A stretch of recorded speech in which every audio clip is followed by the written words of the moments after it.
Beth Graham is a Unitarian Universalist minister, and she is also married to Bill Schulz, who you will hear from today. Beth is a wonderful writer, and our opening words are excerpted from a recent meditation Beth has written. She says, "Wintering," says author Catherine May, "can be a time of retreat and renewal. It requires a kind of metronome that ticks away its darkest beats, giving us a melody to follow into spring." And then Beth goes on to say, "I know that there is a rumbling deep in the ground beneath me, that new life is shooting out its roots, that new hope, new promise will wake up in a season yet to come." But before they do, right now, as the sunlight fades each day, I tell myself that it is time to let the season do what it will do. The darkness takes courage. The darkness takes time. The darkness knows healing. The darkness knows change. Wintering is here. Let us be gentle with ourselves and each other. And so I say, good morning, everyone. Let me see your lips move. Good morning. Welcome if you are here for the very first time. Welcome if you have been here forever. Today was that first sad day when I needed to use the ice scraper to clear my windshield. Be careful out there, everybody. If you are new or new-ish, please feel free to introduce yourself in the chat or go to our webpage and say hi in the Contact Us link. And along with Beth's theme of being gentle with ourselves, your ministry team is always concerned with how we keep a beloved community together at a time like this. So please, please, please reach out to us if you'd like a listening ear, or if you know of someone who might appreciate a call from Annie or Deb or me. You really don't need a reason. And as I said in my most recent newsletter column, have you read the newsletter? I said, please reach out to one another yourselves. Bonus points if you reach out to someone you don't know or don't know well. Really, you can do this. We can do this. Let us know if you need a phone list or a list of emails. I cannot overstate this. We all must do what we can to stay connected at a time like this. Stay connected to life and, yes, to ourselves and the greater realities beyond us, but stay connected to one another. Now, about this morning's service, mostly we are going to be listening to an interview that I conducted with Bill Schulz. We're doing this today, as we do many years, because December 10, this Thursday, is the annual commemoration of the UDHR, the Universal Declaration of Human Rights, that was passed on December 10, 1948. The UDHR is in many ways foundational to our Unitarian Universalist social ethics. This year's Human Rights Day theme relates to the COVID-19 pandemic and focuses on the need to build back better by ensuring human rights are central to recovery efforts. We will reach our common global goals only if we are able to create equal opportunities for all, address the failures exposed and exploited by the pandemic, and apply human rights standards to tackle entrenched, systematic, and intergenerational inequalities, exclusion, and discrimination. I'm going to say this about Bill Schulz.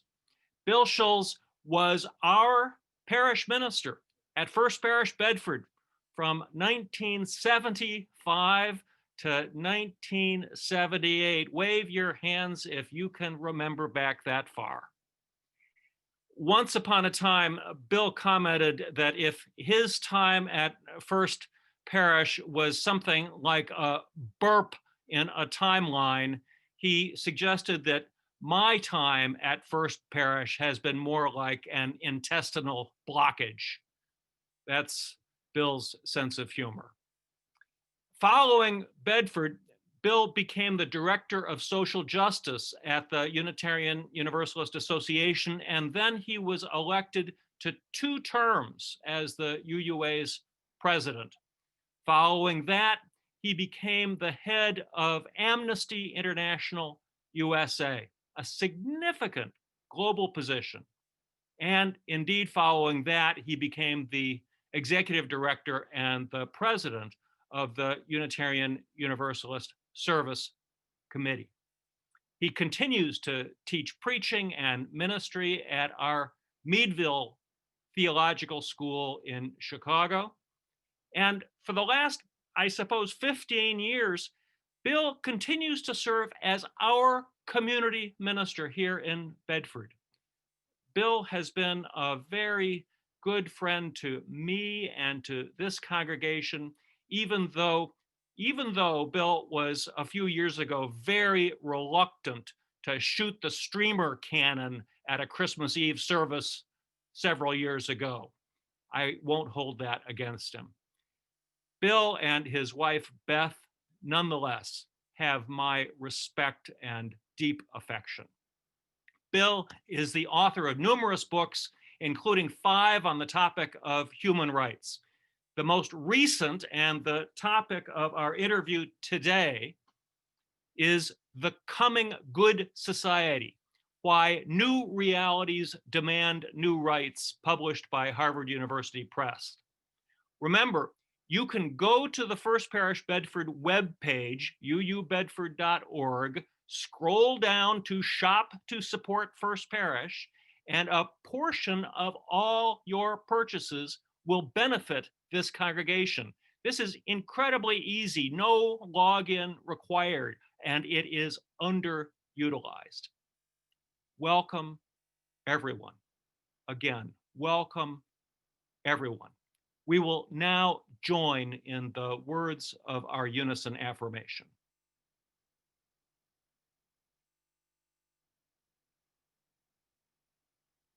Together, love is the spirit of this church, and service is its law. This is our great covenant, to dwell together in peace, to seek the truth in love, and to help one another. El amor es el espíritu de esta iglesia y el servicio es su ley. Este es nuestro gran pacto: vivir juntos en paz, buscar la verdad en el amor y ayudarnos los unos a los otros. And we continue with the lighting of our Advent wreath by Deb Weiner.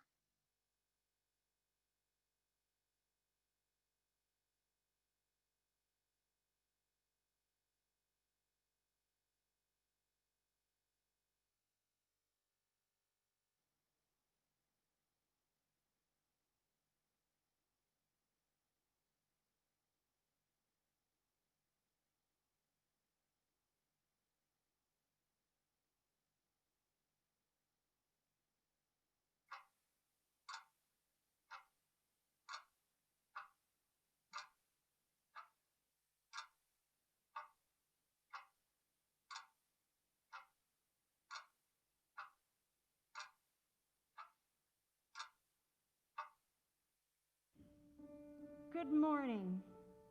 This week, we light the second Advent candle, the candle of love. All the candles of Advent have their place as we await the arrival of the family in Jerusalem and the celebration of what we know now as Christmas. The reading from 1 Corinthians 13 reminds us that if we speak as mortals or angels, but do not have love, our words are of less importance.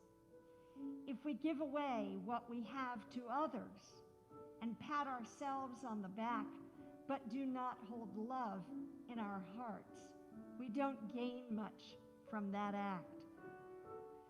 The verses say, love is patient, love is kind. It does not envy, it does not boast, it is not proud. It does not dishonor others, it is not self-seeking, it is not easily angered. It keeps no record of wrongs. Love does not delight in evil, but rejoices with the truth. It always protects, always trusts, always hopes, always perseveres. Love is unfailing and enduring, always with us, even during times of hardship and loss, if we hold fast to its value and true meaning. So this week, as we continue through all the challenges that now face us, let us remember the saving power of love.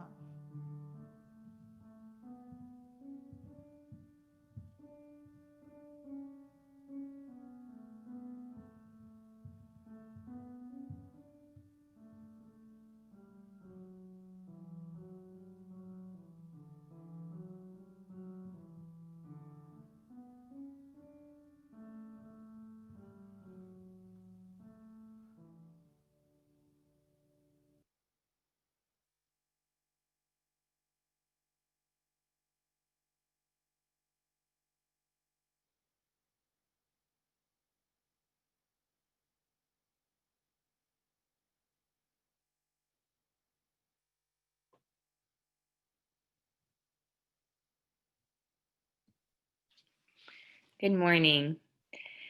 It's wonderful to be together with you all and to have guests coming in, even if virtually and pre-recorded, to have our Advent candle lit together twice, even if both were virtual and pre-recorded and one was from a couple years ago.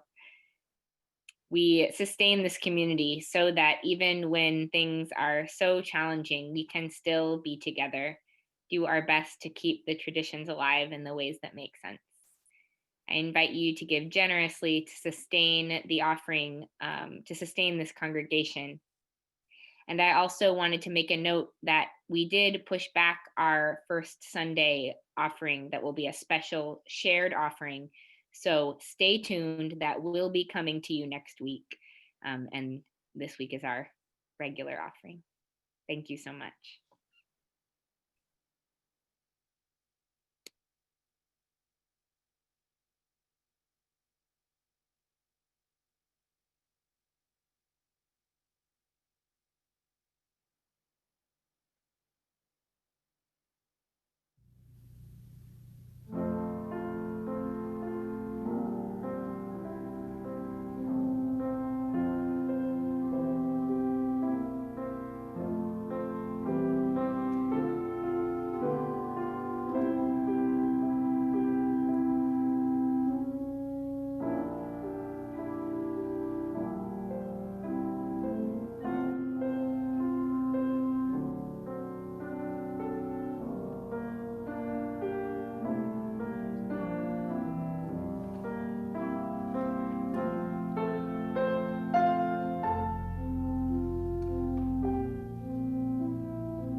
Bill, I'm so glad that you made the time to talk with us today.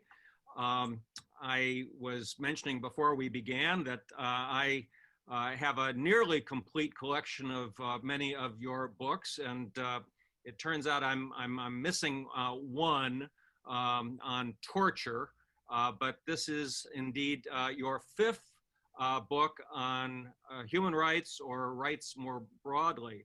And so I'm glad we have an opportunity to talk about the newest book, which is called The Coming Good Society and Why New Realities Demand New Rights. Bill co-authored this with Sushma Raman, who is currently the executive director of the Carr Center for Human Rights Policy at Harvard. And Bill has been affiliated with the Carr Center as well. And Sushma as well was a program director with the UU Service Committee. So she's been a good friend over the years, and she and Bill co-authored this newest book. Bill, I know that you really can't tell a book by its cover, but there is some kind of illustration here of a robotic hand with an apple. And we probably can get around to talking about robots eventually. We don't need to talk about them right away at the beginning, but what's going on with this cover illustration? Well, I think that's a symbol of new realities holding in their palm the need for new rights in the form of an apple, or the need for a reconceptualization of the good society. And I think Harvard University Press, and by the way, thank you very much for both having me, John, and promoting the book, but let's be sure to say that it's available from Harvard University Press, which is the publisher. But I think they did actually a very good job of capturing symbolically what that title means. So thank you for having me for this conversation. My affection for you and First Parish knows no bounds, and I'm delighted to be here today. And we reciprocate that affection too, Bill. Why don't we just start at the beginning? And for those who have not taken a look at the book as of yet, give us an overview. What's your thesis in the book? What were you trying to do when you set out to write this one? So the germ of the idea for this book actually started 20 years ago when I was at Amnesty International. And what prompted it was the decision by the Netherlands in 2001 to be the first country in the world to adopt marriage equality for LGBTQ persons. And I think we think of it today as a well-established right, but it's important to recognize it's not even 20 years old. It was 2001 when that was first recognized by the first country in the world. And that prompted, in my mind, when I was executive director of Amnesty International, it prompted in my mind the question, well, what other rights are we missing today? What 40 years from now will we think of as commonplace a right as we eventually have come to think of marriage equality as being? And that was really the germ of this book, the idea to try to think ahead for a generation or two generations based on what little we know now, and ask ourselves what rights will emerge, how will current rights change, and will whole new categories of rights emerge in the next generation? And that is really the burden of the book, is an attempt not to answer that question in detail, but to raise the problems, and particularly to challenge the new generations to come to recognize that new technologies, new understandings of gender, new understandings of ecology, all of this is going to require of us a reconceptualization of rights. You apparently come at this in a rather hopeful way, given the book's title, The Coming Good Society. I know that when the book first came out, I made one of my smart aleck remarks to you saying perhaps you might want to change the title to Where Are We Going and Why Are We in This Handbasket? But no, you seem to think that the future holds some hopeful possibilities. Is that right, Bill? Well, I would say this.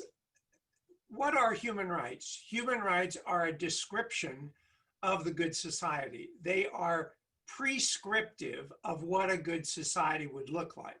So the book is not so much a definition of what will occur. It is a prescription for what ought to occur if we want to live a generation or two from now in a good society. And that, again, is based on the notion of what human rights are all about. And I think at the end of the day, there are all sorts of legal definitions of human rights, technical definitions. But at the end of the day, the simplest way to understand human rights is that they describe the parameters of a good society. A good society is one in which people have enough food to eat. They have opportunity for employment. They have appropriate housing. They have the right not to be tortured. They have the right to a fair trial, and so on and so forth. These are how we distinguish between a good and a bad society. Mm-hmm.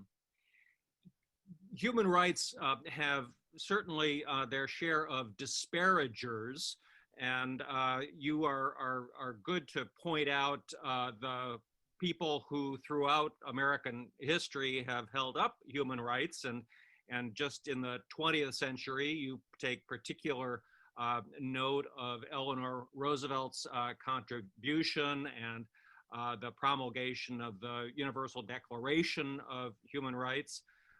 But in more recent years, as things have turned more conservative, human rights are sometimes thought of as kind of soft, and there are those who would wonder whether putting forward new rights in some ways might take away from established rights.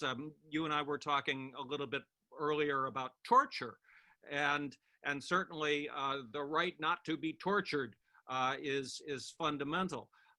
But if we are looking for new rights, does that in any way take away from existing rights? I was noting, I think it was last week in the lame duck phase of the current administration, this administration was even attacking the rights of migratory birds, for God's sake. You know, we have been under such attack, human rights have been under such attack in recent years that I think that the whole notion needs to be redefended. What's your view of that, Bill? So this is a common challenge that Sushma and I have received about the book, and let me respond this way. In 1993, when Hillary Clinton went to the UN World Conference on Women in Beijing, she proclaimed the phrase, "Women's rights are human rights." Today, we think that's obvious, don't we? I mean, who would doubt for a minute that women's rights are human rights? In 1993, the very objection that you've raised and that others have raised, namely, aren't we expanding rights beyond the fundamental, most important rights? If we recognize women's rights as human rights, isn't that going to diminish our commitment to fighting things like torture? The reality is that every time a new group of people claim their rights, whether it be women or LGBT people or indigenous people, somebody says, uh-oh, you're not going to be able to enforce the existing rights sufficiently. You're not able to do that already. Why have all these new rights? That's always the response to a new set of rights. So I think this is the reality. There's no question but what we have enormous work to do to defend well-established rights, like the right to a fair trial or freedom of the press or the right to free elections in this country and the right not to be tortured. Absolutely. None of this in any way precludes our commitment to doing that.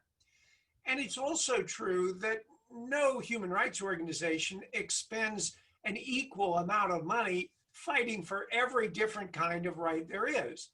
Let me give an example. In the 12 years I was at Amnesty, I don't think we ever issued a report or lobbied on behalf of one of the rights that's recognized in the Universal Declaration, the right to leisure. Now, no one would suggest that we ought to fight for the right to leisure with the same energy that we fight for the right not to be tortured, but nonetheless, it is a right. And the last thing I'll say is, if the human rights movement fails to keep abreast of new developments in technology and norm setting, it will miss the revolutions.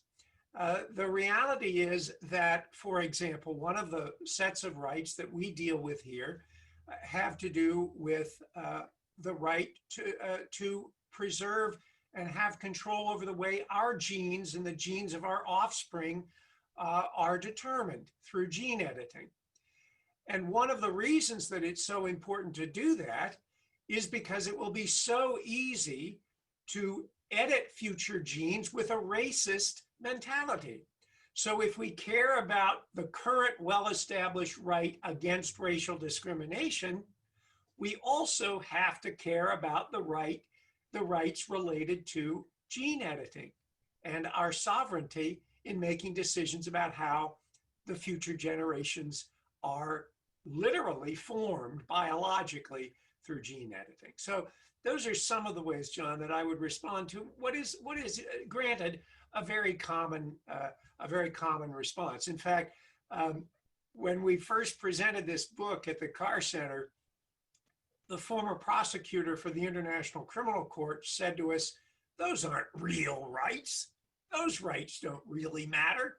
The only rights that matter are the ones I care about, war crimes and crimes against humanity." Well, of course, none of us would deny those are fundamental, critically important rights. But that is not to say that new rights like LGBT rights, women's rights, and many of the rights that we talk about in this book aren't important too.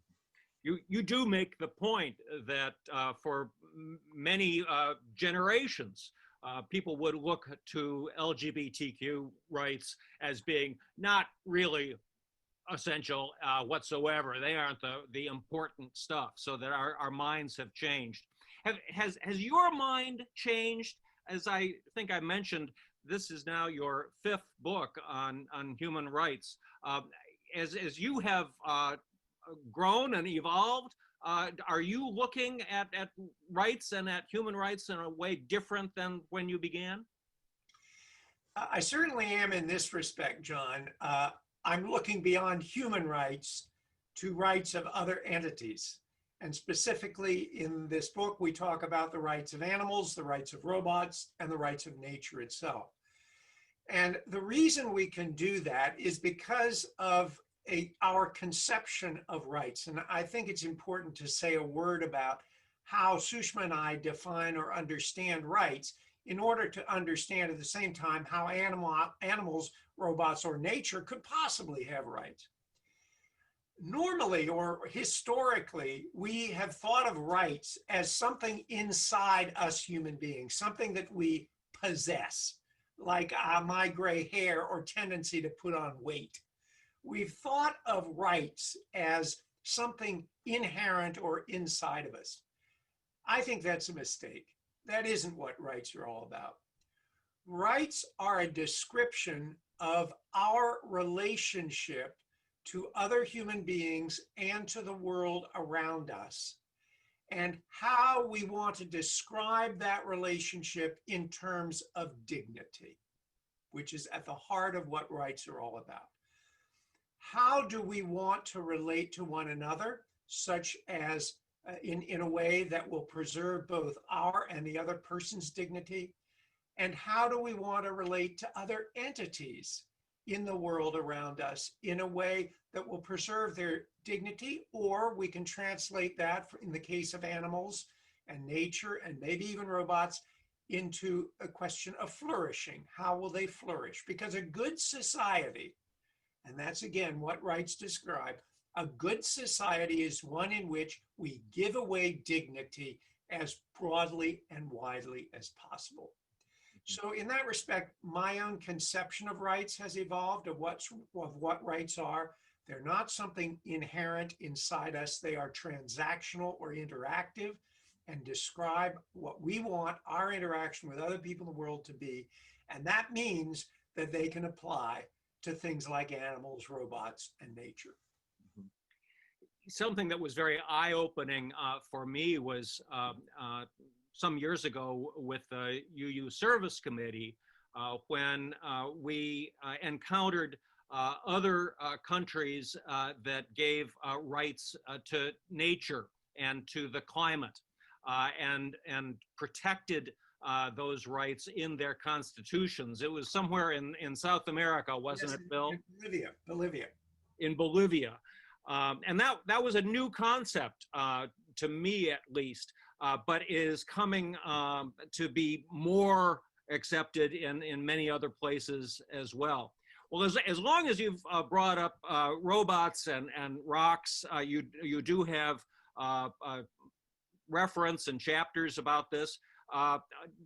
Speak a little bit more about the rights of robots and do rocks really indeed have rights? Well, whether rocks do, we may well want to assign rights to the ecosystems of which rocks are a part. And if we think about rights in the way that I just described them, then let's ask ourselves, when we see a river that has been made toxic through various kinds of pollution, when we see strip mining remove the face of a mountain, a proud, beautiful mountain, when we see any number of kind of damages to the natural world around us, don't we on some way feel that nature itself has had its dignity compromised? I think we do. Now, we could say that we care about that only to the extent to which it affects human beings. And that's fine. We could say, well, we don't want our rivers or our lakes or our streams polluted because that may cause ill health to human beings. And that's true, and that's fine, but it doesn't necessarily go far enough. What many people want to say, and you've cited Bolivia, that's certainly one place. New Zealand has given rights to a native river there, for example. And what they want to say is that nature itself, or at least the ecosystems upon which our human lives are dependent, that those ought to be invested with rights as well in order to elevate their importance, allow them to be legally enforced, and represent them as part of our good society going forward. And that is really the rationale behind that. Now let's turn to robots, which is probably the most controversial part of the book. Of course, on the one hand, we want to say to ourselves, aren't robots just machines? And how can machines possibly have rights? Aren't robots just something that human beings program and then the robots do what we tell them to do? Like, would it make sense to have our Roomba vacuum cleaners invested with rights? Well, of course it wouldn't. So we are talking about two very specific kinds of robots that may or may not be ones that we want to assign rights to. On the one hand, we have what are called social robots. These are robots with which human beings interact almost as if they were human or at least living. And I'm going to tell you about an experiment that a sociologist named Kate Darling conducted, in which she gave a group of people, a group of adults, a little toy dinosaur. It was a robotic dinosaur, but it looked like a children's toy. And she asked the adults to play with this little toy dinosaur, this robotic dinosaur. And then she asked them to kill it, to stomp on it, to destroy it. And the people couldn't do it. Some of them decided to take the batteries out of the robots in order that, quote, it not suffer. Now, these were smart people. They didn't think that these robots were actually alive as you and I are, but they did on some level feel that destroying something that had so many characteristics common to human beings would do damage to us. And I think if we think about our own childhoods and our own toy stuffed animals or those of our own children, And we think about how our children would have felt, or we would have felt as children, if someone had taken one of our stuffed animals and tore it to shreds. We'd say, there's something wrong with that. It does damage to us and to our values as human beings. The second element with regard to potentially assigning rights to robots is that as robotics evolve, we find that no longer is it just a matter of human beings giving instructions or programming to a robot and having that robot do what we want it to do.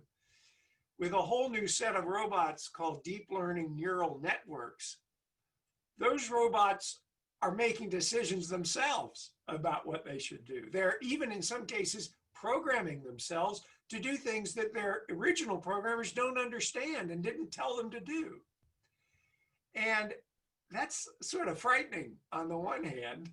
And if we don't get a hold of whether such robotics ought to be assigned both rights and responsibilities and restrictions, we may be in big trouble. And this is manifest most readily in the area of warfare, where autonomous weapons are now a reality and may eventually be allowed to pick targets of their destruction, targets to destroy themselves.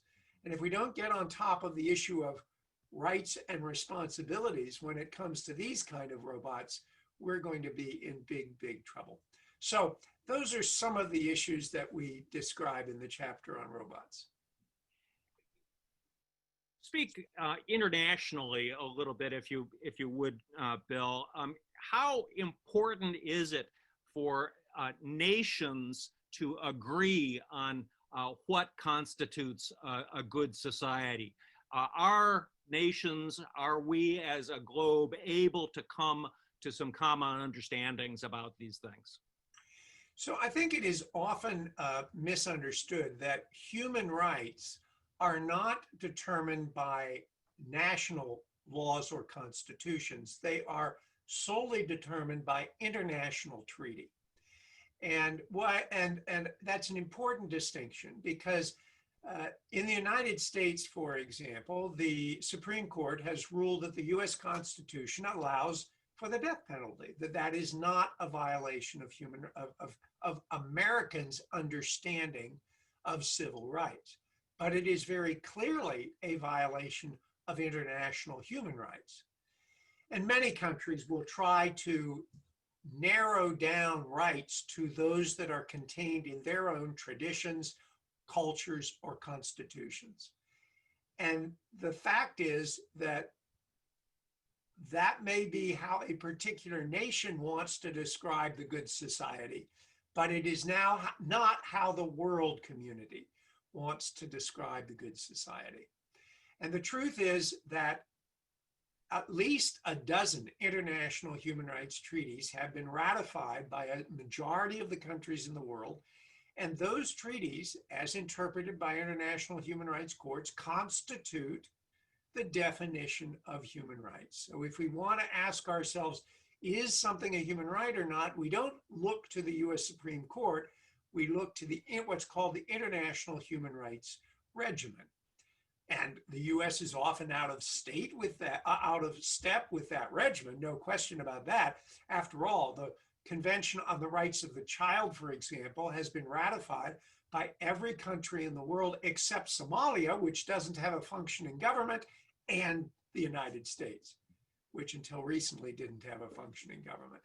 And so I think this is an important point that you're alluding to, John, which is that if the international community is not able to reach agreement, and of course it isn't always, then something will not be recognized internationally as a human right. And I'll give you an example: abortion. Abortion is not an internationally recognized human right. And the Convention on the Elimination of Discrimination Against Women, CEDAW, certainly affirms reproductive rights, but it doesn't explicitly name abortion. And so abortion so far is not an internationally recognized human right, though it is so far a right recognized here in the United States. Well, let's take it from the macrocosm down to the microcosm. I was looking at another of your books. In fact, I think it was in our own best interest, how defending human rights benefits us all. And you commented that you were someplace like Louisville and being interviewed, and the interviewer asked you a question that you really hadn't heard before. And it was, what does this have to do with me? What does this have to do with my everyday life? And how would you speak to that for people who want to know how this will make a difference in their own personal lives? Yeah, well, that's exactly why I wrote that book. That was my first human rights book, because I wanted to respond comprehensively to that question. What difference did this interviewer said, what difference does it make to folks who are listening to us here in East Tennessee about what's happening far away in, and he happened to name China? Well, I think today we can answer very clearly. One of the chapters in the book is about the vectors of disease and how they are transmitted internationally. I think we can answer very clearly and dramatically today how human rights in China can affect us here in New England. And the reality is that if the Chinese had had a free press, a free legal system, free scientists who felt free to tell the truth, the odds are very great that we wouldn't be dealing with a pandemic today. And those who say that Chinese human rights that the rights of the Chinese have nothing to do with us have but to look at their local hospital to get an answer to that question. And I think we can see that in all sorts of areas. Look at the whole area of climate change. We know very well that those countries that do not have a robust human rights system are often the countries that, over the long term, are the least receptive to taking measures against climate change. And in fact, we would have seen that in the United States, but for the last election here. Unfortunately, we have robust enough institutions that we were able to survive 4 years of that. But in the long run, we probably couldn't have. And so I think there are many, many ways. Those are just a couple of examples, but there are many ways in which rights, including the rights we talk about in this book, are going to have an impact on us. I'll give you another good example, and that has to do, one of the ones we cover in this book is the right to privacy, and how that is going to need to evolve with the evolution of new systems by which our lives are going to be monitored. I was fascinated to read the other day that very soon, if not already, advertisers will have the capacity, as you walk by a billboard, to switch whatever is being advertised on that billboard to something designed specifically for you and your interests, just as happens today on our computers when we see popping up all sorts of things that we didn't search for. But oh yeah, I guess I am interested in that. Somehow they knew I would be. Billboards are now going to be able to do that, and they're going to be able to do something else. They're going to be able to take the pictures of our friends and have our friends pitch whatever that product is to us on that billboard as we walk by. Now, that's pretty remarkable, but it's also pretty frightening. And if we think about the ways in which, to bring this home, the ways in which Black Lives Matter protests and other matters are monitored by the police, facial recognition, which clearly is often misused, often because it's been programmed in a racist fashion through implicit bias of programmers. All of the ways in which the police are going to be able to tag and track protesters with new equipment that violates our privacy, that is going to have a very direct effect on the day-to-day lives of those who want to protect rights in this country. And a new right, just one last point on this, a new right that is being emerged is called the right to report. I don't know whether you've seen, but some police departments are having their officers cover up their name tags in order that people not be able to report misdeeds, misbehavior on the part of those police.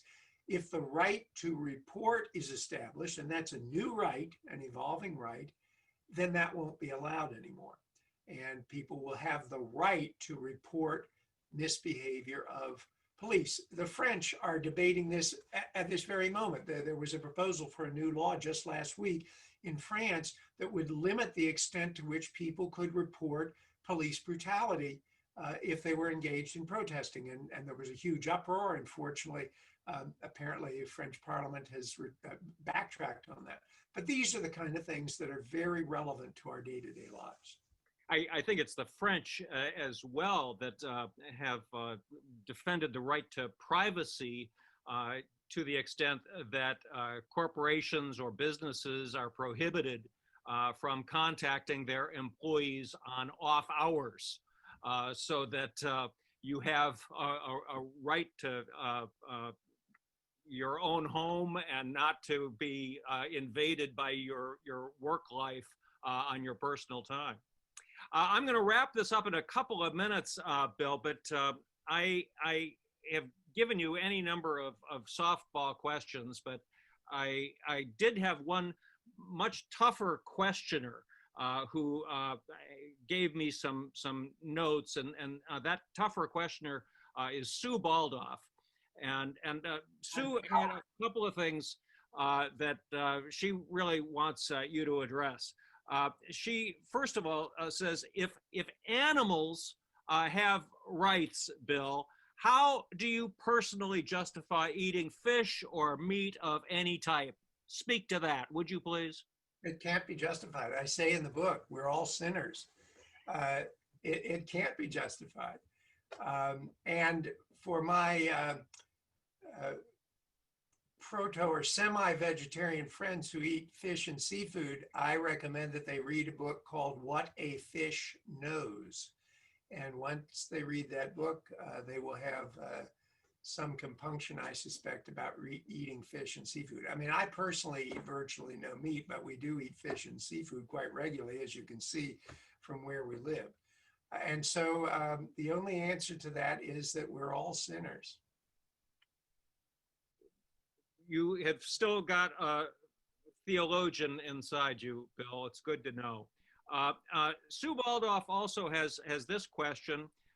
She comments that you frequently use the word lacuna, L-A-C-U-N-A, lacuna. Why do you like that word, and where did you first hear it used? There are some words that I think we often become attached to, and I just like the sound of lacunae, which is the plural of laguna, just like I like the sound of loblolly pines. Beth will tell you, I walk around Cape Ann. We don't have any loblolly pines here, but I point at every pine tree and ask her if that's a loblolly pine. So I just like the sound of that word, and it's a useful word. A splendid response, Bill, to use another word that you favor. Splendid.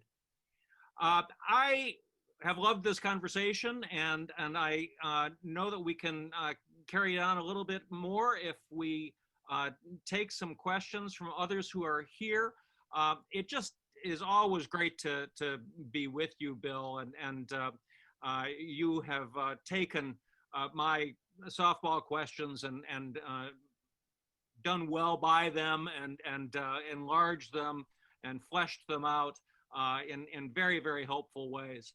Why don't we move on and unmute people or allow people to unmute themselves? And how shall we do this, Paul? Shall we look for hands in iconic form, or does anybody want to wave and offer up a question or a comment to Bill? I see Holly Hosmer. I think you have unmuted yourself. What's on your mind, Holly? Bill said that the rights are implemented from international treaties. but my own experience is that religions protect mountains and rivers and cows. Who is responsible for enforcing these rights? Yeah, well, you're certainly right, Holly, that many rights, not just those of nature, but that many rights have emerged out of religious traditions. And many religious traditions have both been positively responsible for the recognition of new rights, and of course, some have been negatively accountable for that. The difference is that no matter what a religion says, if it's not codified in law, it's not a right. And in order for something to become a right, it has to be recognized within an international human rights framework. Or if it's a domestic right, then of course within the framework of a national constitution. So religions are often the source of our recognition of prospective rights, but they don't become rights until they're codified in law. Thank you. I'm looking for other hands or questions. Oh, Sarah, can you unmute yourself, Sarah? So what does lacuna mean? What does it mean, John? It means gap. What else? Well, give me another synonym, Bill. It means what's missing. What's missing, right? Yeah, yeah. There are many lacunae in my brain, for example. I'm glad you were interested in that question, Sarah. Anybody else? Oh,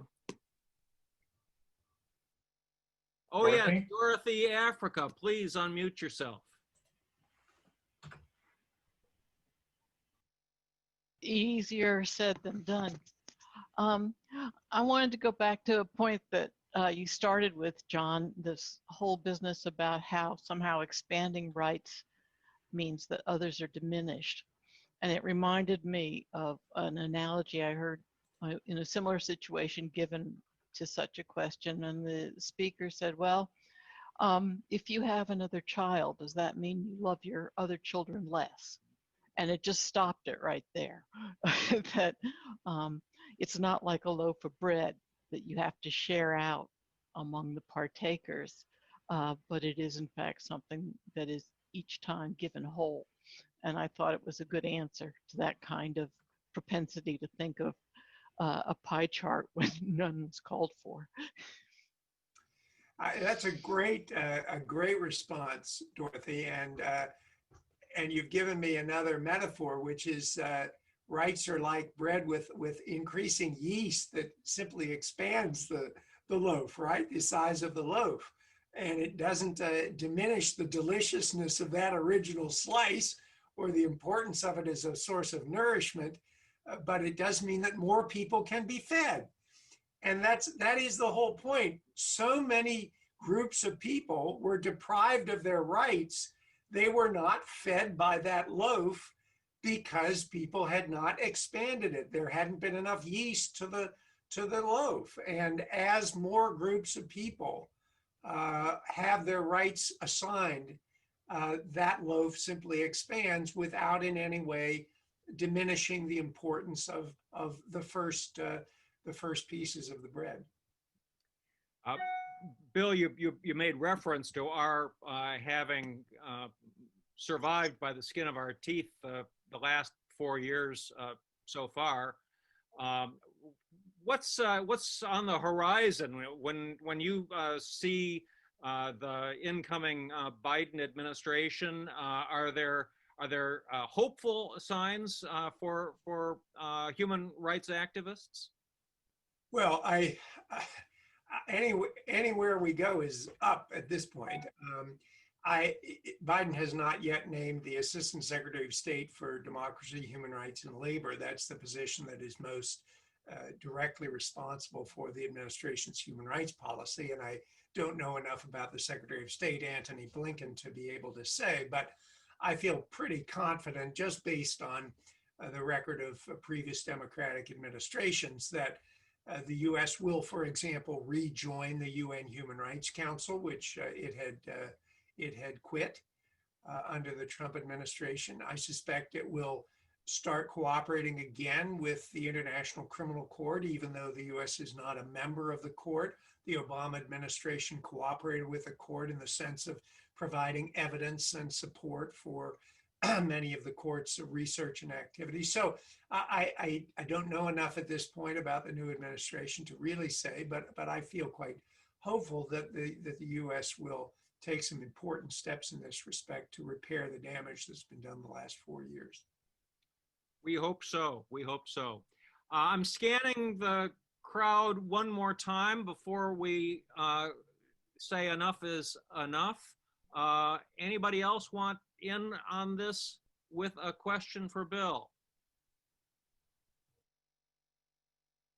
Going once. Oh, Dorothy's back at it. Okay, Dorothy. I wanted to ask Bill if there's a right that he personally would like to see advanced that is not yet come sort of before the world court, so to speak, but that you might see off on the horizon somewhere. Well, I'll tell you one, we haven't discussed this, but I think it's a critically important right that is not yet recognized, and that is the right to live in a corruption-free society. It's really pretty remarkable that corruption is not a violation of human rights.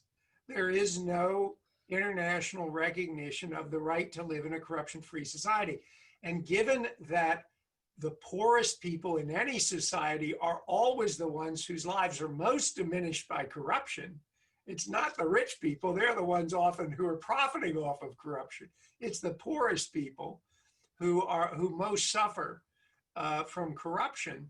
To recognize corruption as a violation of human rights would take us a huge step toward addressing some of the larger inequities in society. So that's one of them, Dorothy. There are many, but that would be one important one that is covered in the book, but we didn't touch on in our discussion today. I'm glad you brought that one up, an important one, of course. Okay, I'm scanning one last time, and I think, Bill, it's time for me to say thank you for a really wonderful. All of you. Thanks to all of you morning. for coming. And buy the book. Harvard. And the book is The Coming Good Society, Why New Realities Demand New Rights, and it is Harvard University Press. Available. Thank you all. Thank you. Thank you all. Goodbye, everyone. Hey, Thank you. bye, everyone. Thank you, Bill. Thank you.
Well, that was quite something.